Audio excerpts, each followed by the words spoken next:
As mopping-up operations continue across the Western Cape after a storm wreaked havoc at the weekend, the provincial government says it's recorded unprecedented rainfall.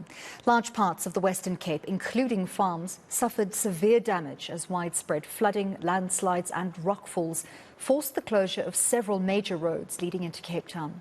Now, to make sense of the situation and the adverse weather conditions and the persistent heavy rainfall, I'm joined by Dr Sarah Roffe from the Agricultural Research Council. Dr Roffe, thank you so much for speaking to us on SA Tonight.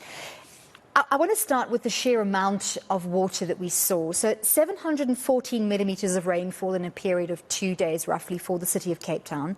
I haven't had a rain meter in Joburg for years, so I have no clue of what is normal rainfall for a period of 2 days.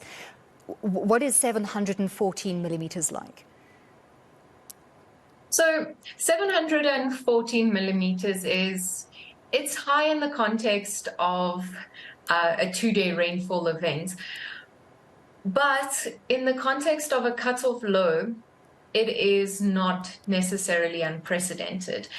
A previous example of this is in the KwaZulu-Natal province in 1987, when there was a cut-off low, the same weather system that caused this heavy rainfall, that caused almost 900 mils of rainfall in some locations across the KZN province. But in terms of rainfall for the Western Cape region, this amounts to almost 2 months, perhaps even more rainfall in just 2 days. So that's quite a lot of rainfall. So we've seen a lot of infrastructure damage. The agriculture sector has been hit incredibly hard. And some people may think that rain is always good for agriculture. But, give us some insights into what could possibly be some positives, if there are any, given that we're going into an El Nino phase, and some of the more serious adverse impacts of so much rain in such a short period of time.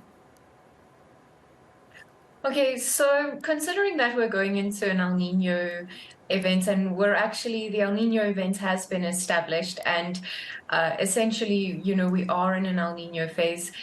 This impacts our summer rainfall mostly and our summer temperature conditions and weather patterns in general.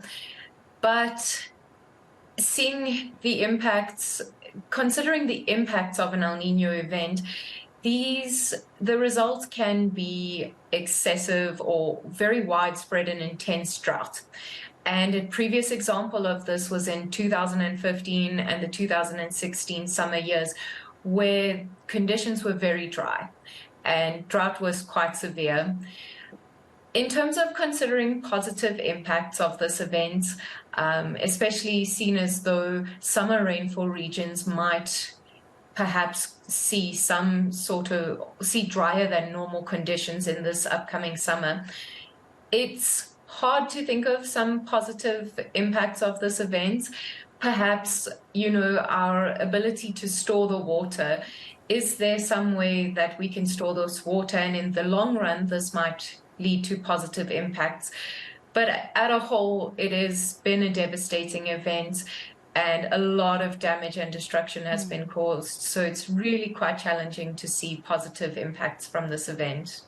With so much rainfall over 2 days, do we know how much of that rainfall is in a catchment area or contributed to a rise in dam levels in the Western Cape, where we could, as you say, possibly utilize that in the future?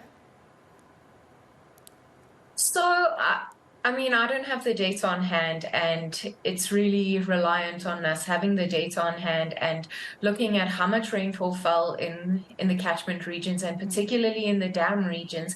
And it's also then considering how much of that water has been stored. Unfortunately, in our country, we have very high evaporation rates. So there's a lot of chance that water can be lost to evaporation. But in the most part, depending on how much rain has fallen in the catchment regions, is essentially how much we can look to store with, of course, those losses from evaporation. let's just get back to this cut-off low, the system that caused this, extreme weather event.